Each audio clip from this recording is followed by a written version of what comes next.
9. No why, no how. Then they marched in single file.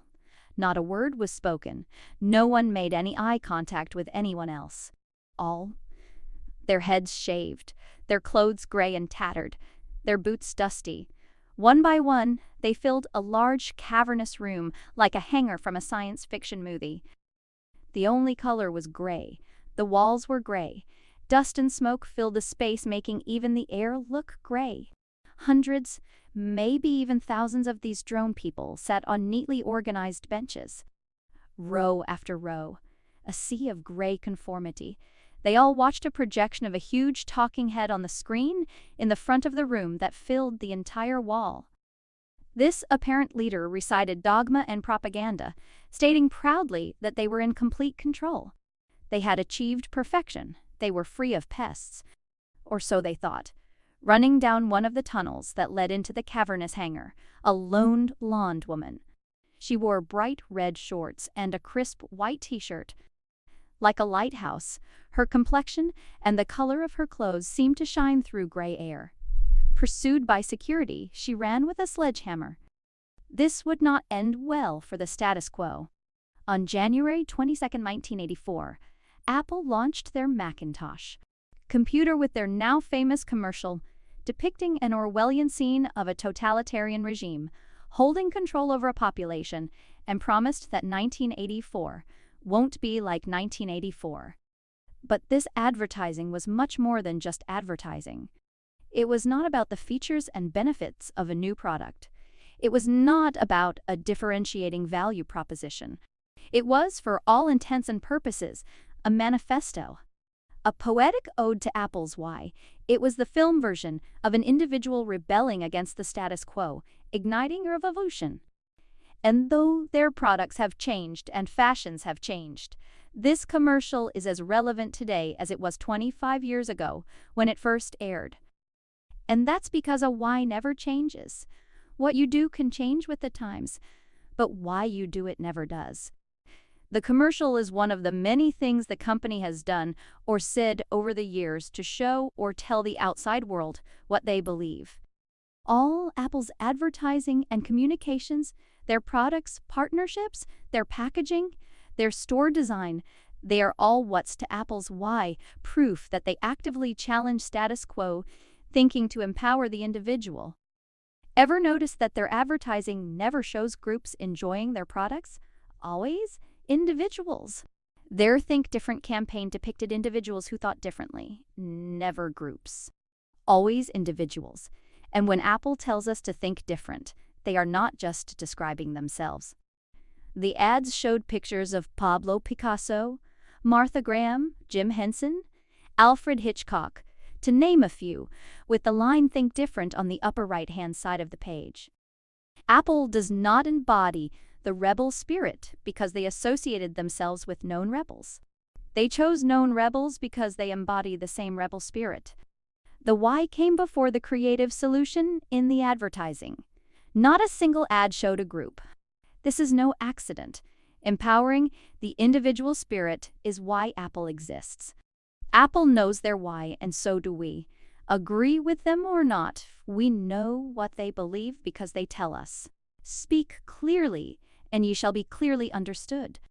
An organization is represented by the cone in the three-dimensional view of the golden circle. This organized system sits atop another system, the marketplace. The marketplace is made up of all the customers and potential customers, all the press, the shareholders, all the competition, suppliers, and all the money. This system is inherently chaotic and disorganized.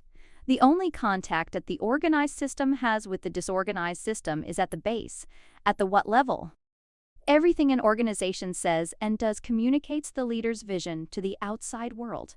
All the products and services that the company sells, all the marketing and advertising, all contact with the world outside communicate this.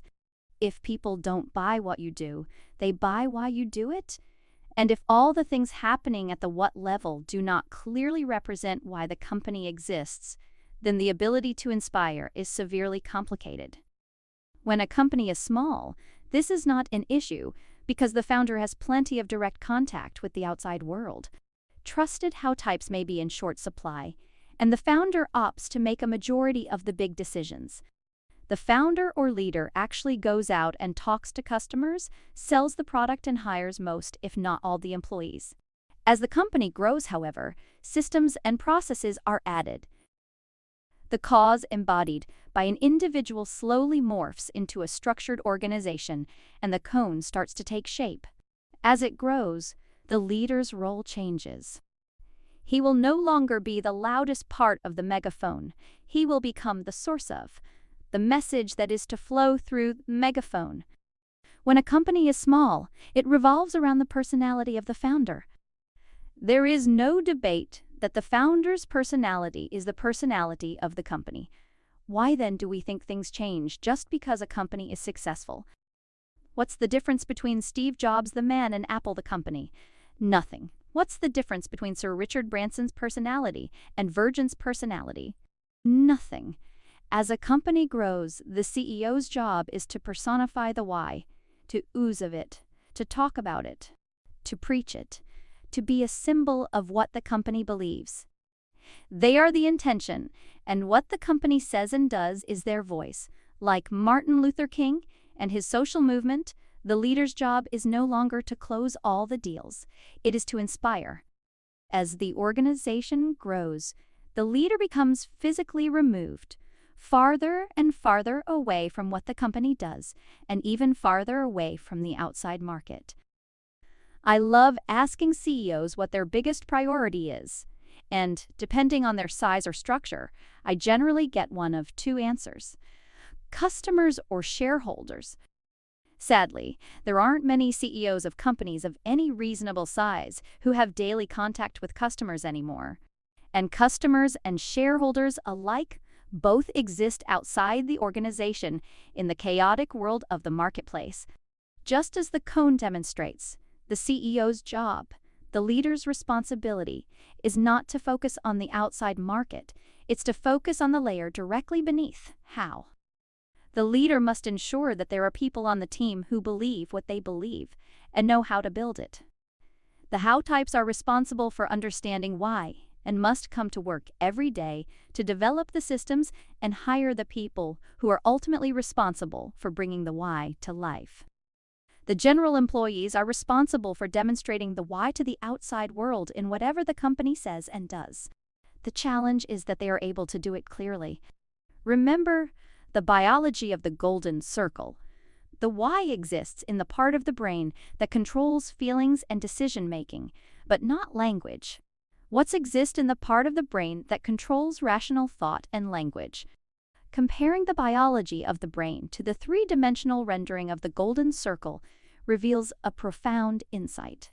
The leader sitting at the top of the organization is the inspiration, the symbol of the reason we do what we do. They represent the emotional limbic brain.